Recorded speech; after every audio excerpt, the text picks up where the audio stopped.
Pessoal, tudo bem? Bom, nós estamos hoje, fazendo esse vídeo para continuar falando sobre o modelo atômico, tá? E sua evolução histórica.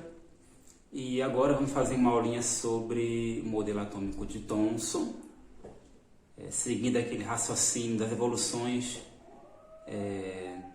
tecnológicas que foram acontecendo, no antes Thomson, tá? No pós Dalton, e como é que isso impactou, o modelo atômico subsequente, tá?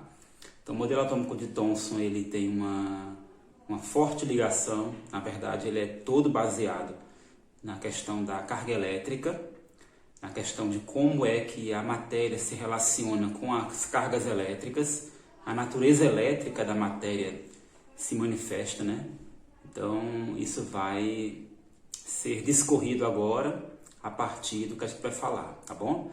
Vou utilizar tanto os slides como também em algum momento o quadro, tá, pessoal?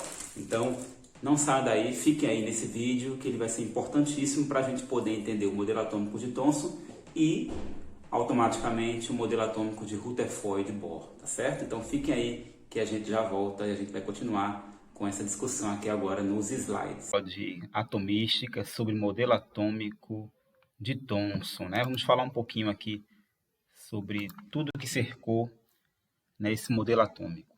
Bom, olha só, a primeira pessoa, a pesquisar, não a primeira pessoa, mas as primeiras pessoas a chegar próximo do que realmente estava por vir com relação às partículas, que exibiam carga elétrica, tá? As primeiras pesquisas de impacto, elas foram na área de eletricidade com relação a, vamos dizer assim, a pilhas, que é um assunto que a gente vai ver ainda, tá bom? Pilhas e eletrólise, tá bom? Com Michael Faraday, tá?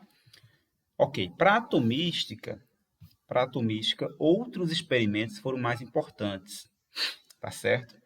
E um dos primeiros caras aí importantes, tá? Um dos primeiros pesquisadores importantes foi um rapaz chamado Crookes. Então, Crookes, ele criou uma aparelhagem, como essa que está aqui para vocês, aqui nesse slide, tá? Essa aparelhagem era chamada de tubo de Crookes, era feito de vidro, tá? Então, esse tubo aqui é um tubo de vidro.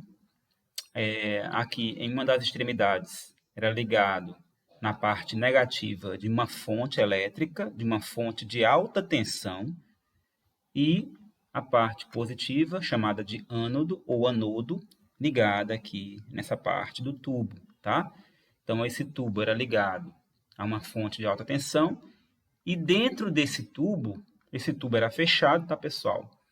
Com uma pequena quantidade de gás que foi colocado aqui dentro, que era colocado aqui dentro.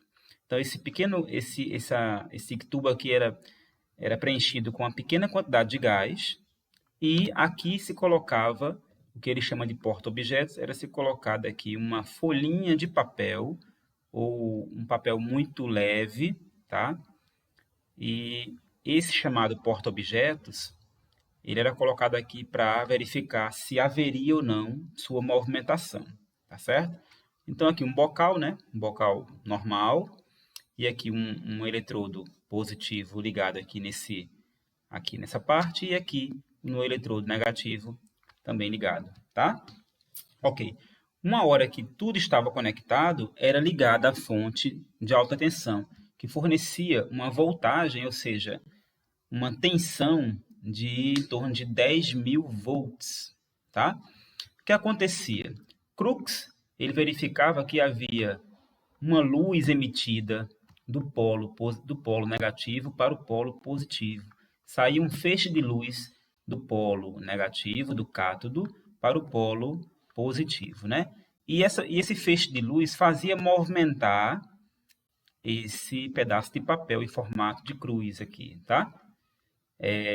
Então, isso sugeriu que esse feixe de luz era composto de partículas. Por quê? Porque se isso aqui era de papel, era feito de massa, Tinha massa, então as partículas se conseguiam movimentar, então era porque também tinham massa, tá? Esse feixe de radiação que saía do lado negativo para o positivo, como era originário do cátodo, então foi chamado de raios catódicos, tá? Então, os raios catódicos eram esse feixe de luz que saía do lado negativo para o lado positivo, tá? Então, esse experimento, Crookes repetiu diversas vezes, mudando o gás, tá? Utilizou o gás hidrogênio, utilizou o nitrogênio, e mesmo mudando o gás, ele verificava o mesmo resultado. Isso quer dizer que quando você obtém o mesmo resultado mudando os reagentes, quer dizer que isso é uma característica peculiar da matéria, independente qual é a sua variedade, tá? Mas é uma característica peculiar a todo tipo de matéria, tá, pessoal? Muito bem. Acontece que Stoney, que foi outro pesquisador importantíssimo nessa época, Stoney sugeriu que essas partículas que formavam esses raios catódicos fossem chamadas de elétrons, tá? Então, Stoney sugeriu isso. Foi a primeira pessoa a sugerir o nome elétron para essa partícula, ok? Então, muito importante esse experimento para a descoberta do elétron. Vamos lá. O que seriam esses raios catódicos? Então, vamos lá. Um tubo de raios catódicos é um recipiente profundo com um eletrodo em cada extremidade. Então, isso foi visto lá, né? Uma voltagem alta é aplicada. A voltagem faz com que as partículas negativas se desloquem do eletrodo negativo para o eletrodo positivo. E essa trajetória, ela pode ser alterada, ela era alterada quando se colocava um campo magnético, tá, pessoal? Então, quando se colocava um campo magnético, essa trajetória poderia ser alterada, como está aqui nessa figura, poderia ser alterada. Isso mostra que realmente há uma interação porque existe uma carga preferencial. No caso ali era a carga negativa e ela, logicamente, era desviada para o polo positivo, tá? Vejam bem, se os raios catódicos interagem com o campo magnético, perpendicular a um campo elétrico, então esses raios catódicos podem sofrer diferentes desvios. Ou seja, isso quer dizer que essas partículas dos raios catódicos eram realmente, de fato, partículas, né? Porque elas poderiam sofrer diferentes desvios. O que quer dizer diferentes desvios? Quer dizer que com angulações diferentes, tá? Com inclinações diferentes. Isso é muito importante, tá bom, pessoal? Bom, aqui nós temos, então, o seguinte. Essa quantidade dos desvios que esses raios catódicos poderiam sofrer dependia do campo que era aplicado. Então, se variasse a intensidade do campo e a sua posição, também era verificado um desvio diferente. Eu estou aqui passando o mouse em cima, né? Mostrando que há um desvio diferente. Desvios diferentes, né? Ó, com várias inclinações. Veja bem, o que aconteceu? Nessa época, eles conseguiram constatar que esse desvio dependia da proporção da carga e da massa dessa partícula, né? Ou seja, quanto maior a carga, quanto maior a relação carga-massa, maior esse desvio. Ou seja, quanto maior a quantidade de carga que estava passando, quanto maior fosse a massa do gás, maior era esse desvio. Percebam, independente do gás que se colocava no tubo, essas partículas iriam aparecer, tá? Os raios catódicos apareciam. O que é que mudava? Se usasse uma massa maior, a gente teria desvios maiores, tá? Mas com o mesmo comportamento. Ok, pessoal? Então, vamos seguir aqui. Então, aqui nós temos esse esqueminha, né? Que mostra como era feito esse experimento de testar esses raios catódicos. Então, aqui nós temos os raios catódicos, tá? Aqui a fonte que eu falei a vocês, ó, a fonte de alta tensão. E aí, quando os raios saíam, aqui era colocado um campo magnético e, dependendo da relação carga-massa dos raios catódicos, a gente tinha caminhos, vamos dizer assim, um pouco diferentes, tá? Essa tela fluorescente é para melhorar, então, para ver onde é que esse raio estava sendo projetado, tá? Então, coloca-se tela fluorescente. Muito bem, aqui o tubo, né? O tubo de Crookes, famoso tubo de Crookes. Muito bem. Um outro experimento que foi feito foi de um cientista chamado Millikan, tá? Esse aqui eu já falei na aula para vocês. E Millikan fez um experimento utilizando o seguinte. Millikan ele pegou gotas de óleo e borrifou essas gotas de óleo numa chapa carregada positivamente contendo um pequeno orifício. Então preste atenção aqui, ó. Millikan, ele borrifou gotas de óleo, tá? Aqui, olha aqui o atomizador porque ele consegue reduzir bastante o tamanho das partículas, tá? Então ele borrifou gotas de óleo aqui dentro e aqui tem um pequeno orifício. Lembrando que essa chapa, ela está eletrizada de maneira positiva, tá? Então, vamos lá. É uma chapa carregada positivamente, quer dizer. À medida que as gotas de óleo passam através do orifício, elas são carregadas negativamente. Observem, ó, essa chapa ela é positiva, as gotas de óleo estão entrando em contato com ela, e quando elas passam pelo orifício, elas são eletrizadas aqui, tá? Então elas são carregadas negativamente porque essa outra chapa ela é negativa, tá certo? Aqui tem um microscópio que permite visualizar então esse efeito. Vamos lá. A gravidade força as gotas para baixo. Isso é normal, né, pessoal? A gravidade força as gotas para baixo. O campo elétrico aplicado força as gotas para cima. Então, veja. Aqui existe, como tem esse campo elétrico, né? Como tem esse campo elétrico aqui aplicado, a tendência é que as partículas que agora estão sendo atraídas para o polo negativo, elas agora tentem voltar para colidir com o campo aqui, que é positivo, para colidir com a chapa que é positiva, tá certo? Vou explicar novamente.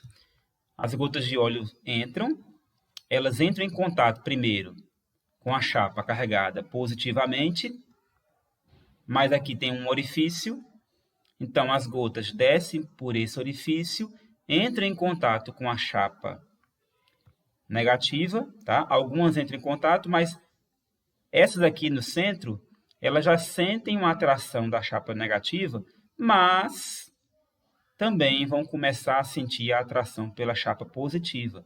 A gravidade joga para baixo, mas elas agora que estão negativas, elas tendem a voltar por conta da atração positiva da chapa de cima. Isso vai provocar um equilíbrio. Quando uma gota está perfeitamente equilibrada, seu peso é igual à força de atração eletrostática entre a gota e a chapa positiva, tá? Então, olha só. Quando a gota ela está perfeitamente equilibrada, então ela vai estar em equilíbrio porque o seu peso, tá? Ela vai ficar aqui no meio em equilíbrio porque o seu peso é igual à força eletrostática que tenta jogar ela para cima novamente, tá? Então, a gravidade joga ela para baixo, mas a força eletrostática para que ela retorne e entre em contato com a chapa positiva, e essas duas forças vão estar em equilíbrio, vai fazer com que a gota fique numa posição aqui central, numa posição de equilíbrio, tá? Muito bem. Então, aqui ele fala que existe o seu peso é igual à força de atração eletrostática entre a gota e a chapa positiva. O que aconteceu? A partir de equações que relacionava a força gravitacional e algumas equações que já eram conhecidas na física, que relacionava a massa, tá? A relação carga-massa, e que foi de acordo com o experimento de Crookes, tá? Com esse experimento de Crookes, já se sabia que a relação entre a carga e a massa do elétron era em torno desse valor aqui, tá? 1,76 vezes 10 à oitava coulomb por grama. Então, de posse desse valor, que foi determinado por Thomson, de posse desse valor, tá? Foi possível para Millikan determinar a carga do elétron, tá? A carga do elétron, então, foi determinada como sendo 1,6 vezes 10 a menos 19 coulomb. Foi importantíssimo esse trabalho realizado em conjunto, né? Millikan, de um lado, fazendo esse experimento, e Thomson, que melhorou o experimento de Crookes, determinando aqui a relação entre a carga e a massa do elétron, para que se achasse a carga realmente do elétron. Então, a carga do elétron é 1,6 vezes 10 a menos 19 coulomb. Tá bom? Então, a partir dessa descoberta, Thomson, né, que era o cara mais envolvido no modelo atômico, ficou mais próximo de, vamos dizer assim, elucidar mais uma informação sobre o elétron e fazer, assim, o seu modelo. Tá? Então, o experimento de Millikan ele contribuiu bastante com o modelo atômico de Thomson, porque foi a partir do experimento de Millikan que pôde-se descobrir qual era a carga do elétron. Professor, mas qual é a diferença do elétron para os raios catódicos?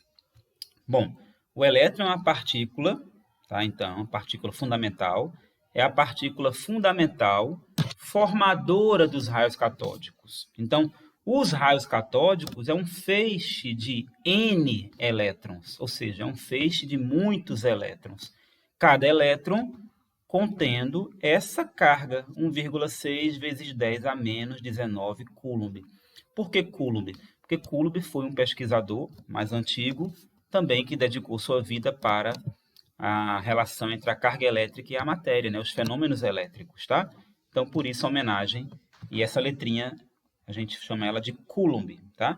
Coulomb é a unidade de carga elétrica. Se vocês analisarem aqui junto comigo, vão perceber que esse valor aqui é muito pequeno, porque ele está elevado a menos 19. Tá? Então, 1,60 vezes 10 a menos 19 é um valor muito pequeno. Por quê? Porque o elétron é uma partícula muito pequena, se trata de uma partícula fundamental, né? Formadora do átomo, então os valores são muito pequenos. Tá? Isso é normal. Bom, então, o que aconteceu? Reunido com essas informações em mãos, né? Conhecendo a proporção entre a carga e a massa, Millikan pôde também calcular qual era a massa do elétron, tá? Então, a massa do elétron, ela em grama, ela é de 9,1 vezes 10 a menos 28 gramas, tá? Porque se conhecia a relação carga-massa e se conhecia a carga, então Millikan pôde calcular a massa do elétron, tá? Então, a massa do elétron, 9,1 vezes 10 a menos 28 gramas. Muito tempo depois, com o avanço tecnológico, os homens mais modernos, aí, da ciência mais moderna, pôde constatar que Millikan, no século XIX, né, ali por volta de 1880, 1890, que Millikan acertou na mosca, né, porque os números exatos atualmente da massa do elétron é 9,10939, ou seja, se a gente fosse arredondar aqui, ficaria 9,11. Então, Millikan botou 9,10, Millikan acertou na mosca a massa do elétron, né? Então, esse foi um fato marcante para que a gente pudesse ver como que esse pessoal era inteligente, né? Como é que eles conseguiam fazer tanta coisa, né, pessoal, com poucos recursos, muita criatividade. Então, J.J. Thomson, em 1897, alguns autores vão dizer que é 1898, tá, pessoal? Como eu disse a vocês, experimentos e descobertas eles têm período e não uma data fixa, fechada.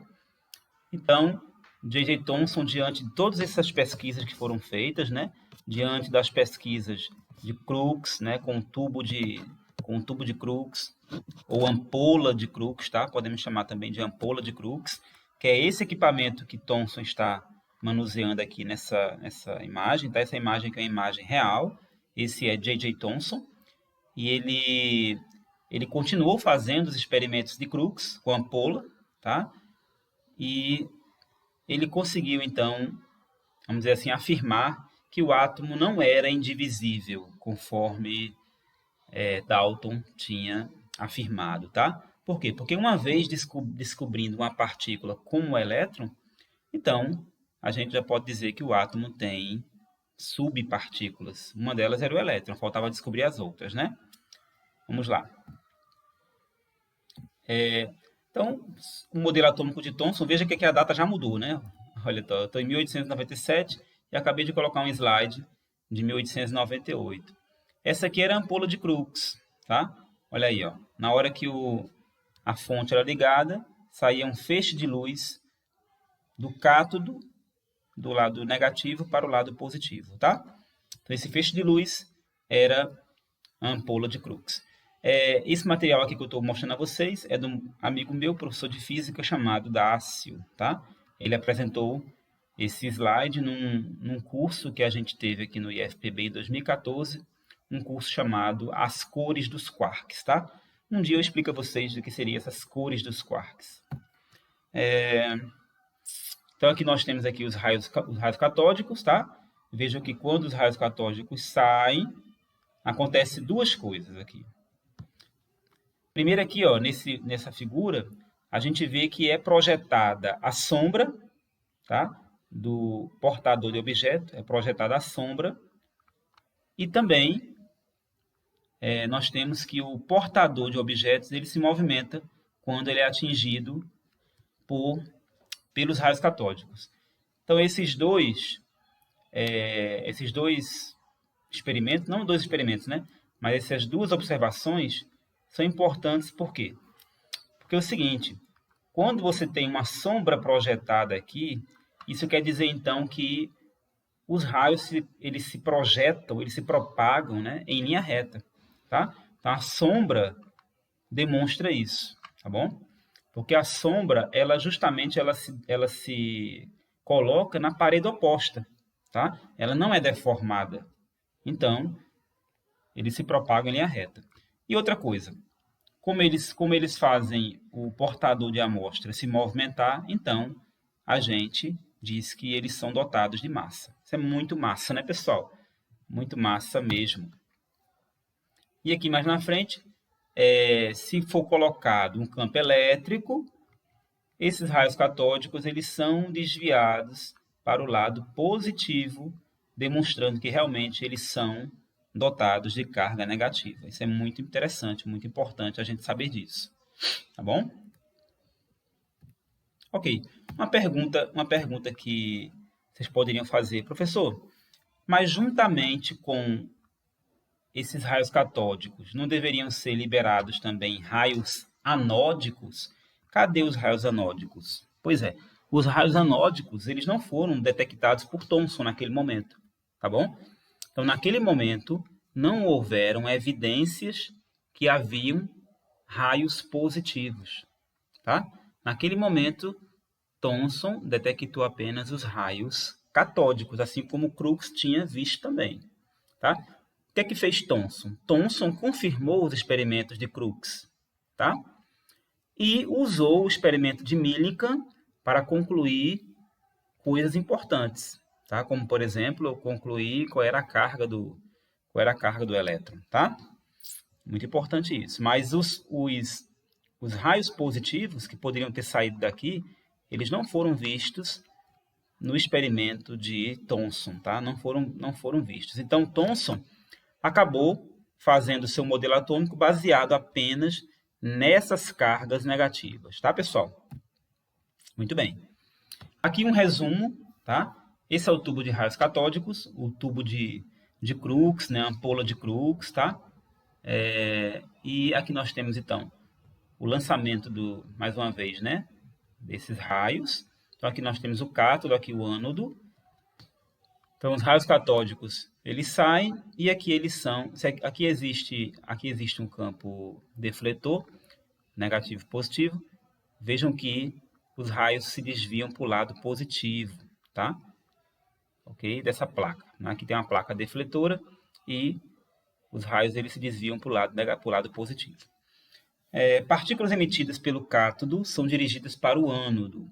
Um orifício permite que essas partículas o atravessem. Então, olha, vejam que os raios catódicos atravessam o ânodo aqui nesse tipo de tubo, tá, pessoal? Esse aqui é um tubo diferente, né? No tubo de Crookes, aquele tubo original, o ânodo ficava embaixo, né, pessoal? Mas aqui nesse outro modelo de tubo, o ânodo ele fica na frente do cátodo. Só que ele é furado, tá? Como ele é furado, então, os raios catódicos atravessam o ânodo. Muito bem. Aí eles passam e atingem uma placa fluorescente. Ok. Colocando o campo elétrico no caminho do raio catódico, este é atraído pelo prato possuindo carga positiva e repelido pelo prato de carga negativa, indicando que se trata de partículas carregadas negativamente, que Stoney sugeriu se chamar elétrons. Tá? Muito bem. Só que Thomson caía num dilema, né? Thomson só havia comprovado, então, de acordo com os experimentos que foram feitos, né, por Crookes, por Millikan. Thomson, ele caiu no dilema porque, assim, ele não tinha como dizer que não havia cargas positivas também no átomo, tá? Porque o átomo deveria ser eletricamente neutro, né? Então, ele sugeriu que o átomo deveria conter números iguais de cargas positivas e negativas, tá, pessoal? Mas ele não tinha naquele momento uma explicação de onde estavam essas cargas positivas. Daí, ele criou o seu modelo da seguinte maneira. Daí ele disse assim, ele disse que a esfera, ou seja, que o átomo é composto de uma esfera positiva e que as cargas negativas, elas são fluidas, tá? Elas são, como é que eu posso dizer, de movimentação. Elas são mais fluidas, elas estão de maneira menos localizada no átomo, tá? Então, ele disse que que seria ainda, continuaria sendo uma esfera maciça, tá? O átomo seria uma esfera maciça, mas não tão maciça como o modelo atômico de Dalton. Seria uma esfera maciça, porém mais fluida, como um pudim de passas, tá? Uma esfera positiva com elétrons, a palavrinha mágica é elétrons incrustados, tá? Incrustados nessa esfera fluida, tá? Então, segundo Thomson, o átomo seria como um pudim de passas, ou seja, os elétrons deveriam estar incrustados numa esfera uniforme e positiva. Pudim de passas, alguns chamam de pudim de ameixas, tá? Aí você vai verificar que tem literatura com os dois nomes, tá, pessoal? Tem literatura com os dois nomes. A descoberta do próton, depois a gente vai falar sobre ela, tá? Mas, inicialmente, eu gostaria de falar para vocês que o átomo de Thomson consta de uma esfera positiva. Lá atrás, ó, a esfera é positiva, porém, com as cargas elétricas negativas espalhadas por essa esfera positiva, de forma que o total de cargas é igual, o total é neutro, tá? O total de cargas é neutro. Deixa eu mudar aqui para o outro slide, tá bom? Para que vocês percebam também aqui. Aqui temos duas formas de mostrar. Aqui, ó, eu não estou enfatizando que a esfera é positiva, mas isso fica implícito, tá? E aqui a carga negativa, a carga positiva da esfera e os elétrons incrustados, como diz lá atrás quando a gente leu, tá certo? Muito bem. Vamos agora voltar para o outro slide, para eu mostrar a vocês que uma coisa muito importante que não pode ficar sem passar. É aqui, ó. Em 1886, né, antes de Thomson jogar o seu modelo atômico, houve uma descoberta. Muita gente diz que foi uma descoberta do próton, tá bom? Isso é uma coisa que até está nos livros. Depois eu vou explicar a vocês que não é bem assim, tá? Mas vamos lá. Em 86, Goldenstein, um alemão, ele usou uma aparelhagem muito parecida com a de Thomson, um tubo de vidro também. Tá, pessoal? Usou um tubo de vidro também. E, ao invés dele furar o ânodo, né? Ao invés dele furar o ânodo, percebam aqui, ó, aqui o ânodo é furado, tá? O ânodo desse polo positivo. Ó. Ele furou o cátodo. Olha aqui, o cátodo furado. Então, ele usou uma aparelhagem parecida com a de Thomson e ele conseguiu ver uma luminosidade diferente do que tinha visto Thomson. Thomson viu apenas um feixe de luz, apenas um tipo de luz. Com o cátodo furado, com o cátodo perfurado, Goldenstein conseguiu ver outro feixe de luz, que se opunha, que ia no caminho oposto ao dos raios catódicos. Tá? Esse feixe de luz não tinha a mesma velocidade, tá? Mas era um feixe de luz diferente. Tá? E que ficava, vamos dizer assim, que ficava um tempo mais, uma velocidade menor, ou seja, um tempo maior, né, uma velocidade menor do que os raios catódicos. Então, Goldenstein percebeu que esse feixe de luz ele saía do polo positivo em relação ao negativo. Então, ele chamou isso de raios anódicos, ou então o nome proposto foi o de prótons, tá? Só que ele não chamou de prótons. Ele não chamou de prótons. Ele concluiu que esse feixe deveriam ser partículas positivas, que deveriam apresentar carga elétrica positiva, tá? É importante haver uma discussão com relação a isso aqui, tá? Porque eu vou explicar a vocês que o que na verdade Goldenstein não viu de fato os prótons, ele viu átomos de hidrogênio, porque esse experimento ele fez com hidrogênio, e o que ele viu foram átomos de hidrogênio que perderam os elétrons, tá? E eu vou explicar a vocês como é que foi isso, como é que se deu isso, tá certo? Então, o que ele viu não foram, de fato, prótons, mas sim átomos de hidrogênio. Existe uma grande confusão com isso, com relação a ele ter descoberto o próton. Ele, na verdade, até que descobriu, só que ele nem sabia que era o próton. Ele disse que era uma carga elétrica positiva, tá? Disseram que eram os prótons, mas, na verdade, ele não descobriu os prótons, ele descobriu átomos de hidrogênio com partículas positivas, tá? Como partículas positivas. Eu vou agora mostrar isso no quadro e também vou mostrar depois na aula que, na verdade, quem descobriu o próton foi Rutherford, em 1904. Rutherford, sim, descobriu o próton. Em 1904, Rutherford realizou esse mesmo experimento e também com gás hidrogênio, e ele conseguiu ver realmente, de fato, os prótons. E também, Rutherford conseguiu também determinar o próton de maneira elucidativa final quando houve um estudo sobre radioatividade, tá? Então, vamos agora para o quadro para eu mostrar a vocês essa questão do próton, tá? Mas essa descoberta, de fato, ajudou também no modelo atômico de Thomson, tá? Apesar que Thomson não mencionou no seu modelo, vamos dizer assim, ele não mencionou o experimento de Goldenstein, tá? Ele apenas sugeriu que deveria haver partículas positivas, né, que iam neutralizar os elétrons para que o átomo fosse neutro. Mas o experimento de Goldenstein não deixou claro isso. Então, Thomson não utilizou o experimento de Goldenstein.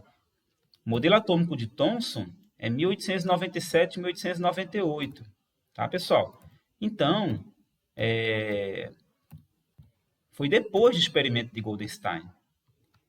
Se fosse algo que tivesse sido realmente, vamos dizer assim, comprovado, creio eu que Thomson deveria ter mencionado. Se ele não mencionou, é porque a pesquisa de Goldenstein não deixou claro o que estava sendo, vamos dizer assim, descoberto, né? Não deixou claro, tá? Então, agora nós vamos para o quadro para mostrar a vocês o que aconteceu nesse experimento de Goldenstein, ok?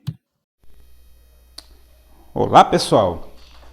Pessoal, vamos lá então explicar o experimento de Goldenstein e provar por que ele não descobriu o próton, tá? Por que Thomson não colocou esse resultado lá no seu modelo.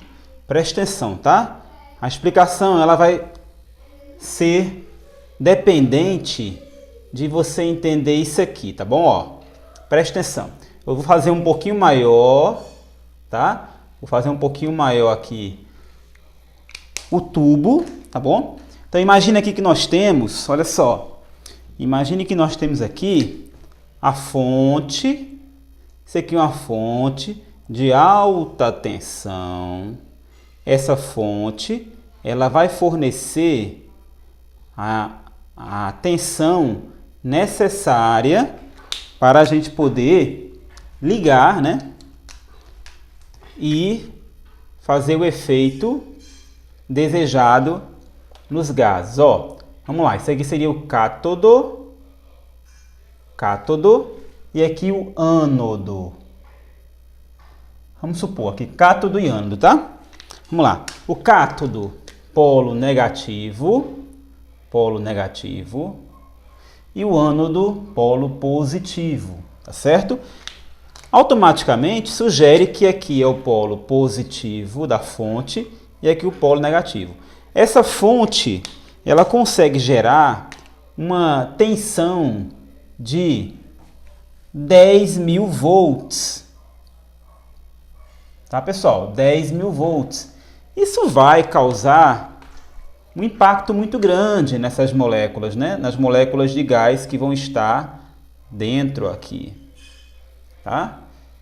Então tá aqui, ó. Muito bem. Então, o cátodo perfurado. Então, digamos aqui, ó, o cátodo com perfurações, tá? O cátodo com pequenas perfurações. Então, cátodo perfurado e aqui o ânodo, tá? Aqui dentro, moléculas gasosas, tá? O experimento de Goldenstein, ele utilizou diversos gases. Vamos botar aqui a moléculas diatômicas. Ó, moléculas com 2 átomos, tá? Substâncias simples diatômicas. Isso aqui são moléculas de gás. Vamos supor o gás hidrogênio gasoso. Ok. Quando a tensão era ligada, então via-se o quê? Via-se um feixe luminoso de raios, tá? Que saíam do cátodo em direção ao ânodo, tá? Um feixe luminoso de um raio que saía do cátodo em direção ao ânodo. Então, chamamos isso aqui de raios catódicos, tá certo? Que foram denominados como sendo os elétrons, tá? Ok. Como é que isso chegou a ser chamado de elétrons? Bom, Crookes começou com os experimentos, né? Depois Millikan veio e conseguiu aprofundar os experimentos com relação à carga elétrica, tá?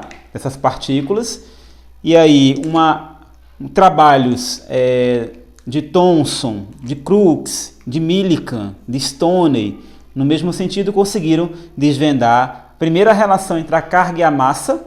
Depois, Thomson conseguiu descobrir qual era a carga do elétron e Millikan descobriu qual era a massa dos elétrons. Ok. No experimento de Crookes conseguiu perceber apenas uma luz que aparecia numa placa fluorescente, tá? Quando essa luz ultrapassava o cátodo perfurado. Essa luz, vamos botar aqui com outra cor, só o finalzinho dela, tá? Vamos botar ela com a cor verde, tá bom? Ó, uma corzinha verde, uma luz esverdeada, ok? Essa luz esverdeada, ela se mostrou aqui após o cátodo ser perfurado. De onde é que vinha essa luz? Deveria vir daqui, né? Deveria vir daqui do lado oposto, tá? De acordo com Crookes, esse feixe deveria vir do ânodo, tá? Então, aqui nós teríamos o raio catódico, que vinha do cátodo para o ânodo, e de acordo com Crookes, aqui nós teríamos o raio anódico, que ele chamou de raios canais. Tá? Chamou de raios canais. Tudo bem. Acontece que, na verdade, os raios canais, Muitos livros dizem que esses raios canais eram prótons e tal. As cargas eram positivas? Eram positivas. Mas a gente não pode dizer que eram os prótons, sabe por quê? Porque Goldenstein verificou que os raios canais, quando mudava o gás, quando era um gás diferente, por exemplo, hélio gasoso, nitrogênio, o hidrogênio, quando mudava o gás, a massa era diferente, tá? A massa era diferente. Portanto, não eram os prótons, tá? Não eram os prótons. Apenas em um caso é que os raios canais representavam os prótons. E esse caso só era satisfeito quando era o hidrogênio. Por quê? Porque a gente sabe, vocês já viram lá no ensino fundamental, o hidrogênio só tem um próton. Um átomo de hidrogênio só tem um próton. Ele é um, né? Só tem um próton e um elétron. O que acontece? Então, qual era a explicação? Molécula de hidrogênio, né? Ó, molécula de hidrogênio é esse aqui, pessoal. Ó, H. Aqui nós temos uma ligação química entre dois átomos de hidrogênio, tá? Então aqui está a molécula de hidrogênio.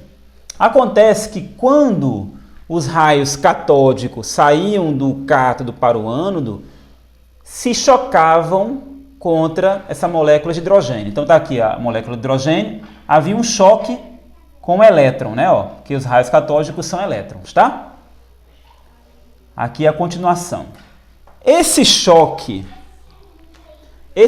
do elétron com a molécula do hidrogênio rompia essa ligação química, tá? Rompia essa ligação química e retirava os elétrons da molécula de hidrogênio, tá certo? Quando isso acontecia, a gente tinha dois átomos de hidrogênio, tá? Ó, dois átomos de hidrogênio sem os elétrons. E cadê os elétrons? Os elétrons saíam aqui, ó, dois elétrons. Então, esse elétron que é desse hidrogênio e esse elétron que é desse hidrogênio, eles simplesmente eram repelidos pelo choque com os raios catódicos. Para quem não entendeu, os raios catódicos não são elétrons? Não é uma massa de elétrons? Essa massa de elétrons, se chocando contra uma molécula de hidrogênio, retirava os elétrons dessa molécula por um efeito de repulsão, tá? Repelia esse elétron, os elétrons saíam, né? E nós teríamos a formação de dois cátions H+. Por coincidência, como o hidrogênio só tem um próton na sua constituição, tá? Então, quando o hidrogênio perde um elétron, ele só fica com um próton. Então, esse próton é justamente o próton de fato. Mas isso só é verdade quando é hidrogênio, gás hidrogênio. Quando é nitrogênio, nitrogênio tem diversos prótons, pessoal. Nitrogênio tem número atômico 7. São 7 prótons. Então a massa era diferente, tá? Hélio tem 2 prótons. Então, se acontecia com hélio, a massa dessas cargas que ele chamou de raios canais já era o dobro. Percebam, se hidrogênio tem um próton e hélio tem 2, então a massa de o hélio em relação à massa do hidrogênio é o dobro, tá? Então, de fato, o próton só era notado quando era gás hidrogênio. Então, eu posso afirmar categoricamente que Goldenstein não descobriu os prótons, mas ele contribuiu muito para a questão da descoberta de partículas positivas no átomo. Então, Thomson, muito esperto, falou assim, ó, existem partículas positivas no átomo que, somadas com os elétrons, mantêm o átomo eletricamente neutro. Beleza? É isso aí.